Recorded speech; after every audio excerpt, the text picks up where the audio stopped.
My name's Tim. I've lived in Essex most of my life. I'm 49 this year. My dog really is my life. She's my first ever dog, and she's just such good fun.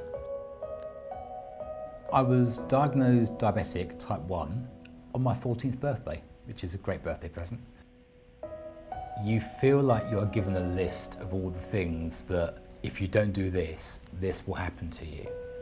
And I can recite that list as being blindness, heart attack, stroke. And at 14, that's what you're given.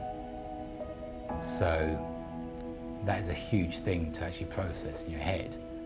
Amputation was never one of them. I thought, well, you know, I am fit, I am active. I never saw that as being an issue. I mean, my first actual amputation was 4 years ago. I had a toe removed. The actual foot ulcers probably started about 2 years before that. The ones before, they were fairly minor, they were treated, they recovered, they weren't too bad. The last one was the most severe, and I think the results from that and everything else that occurred as a result of it has actually terrified me.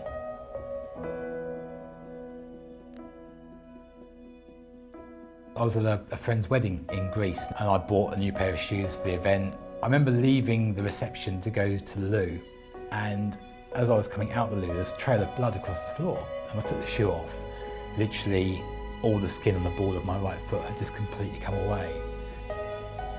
They told me from the get-go that for it to recover, you basically need to offload all the weight on your foot completely. In an ideal world, fantastic, but even when you're working, you can't just sit down and put your foot up for an entire day. Being a diabetic, sometimes I get hypos at 2 o'clock in the morning. I'd get downstairs to get a bowl of cereal, sort of hypo out, and there would be a trail of blood all down the stairs where everything had just literally seeped through the dressings that were on there. The worst thing, and this is really gross, is the smell. When it gets to the point when your partner says, "I'm sorry, but I can't sit on the sofa next to you because I can smell your foot." The mental impact of that is hideous. It wasn't getting any better, it wasn't recovering, it wasn't shrinking. I eventually got diagnosed with sepsis. So, rushed into hospital, and my foot had literally blown up, and the skin was starting to peel away from the top surface. I got admitted on the Sunday.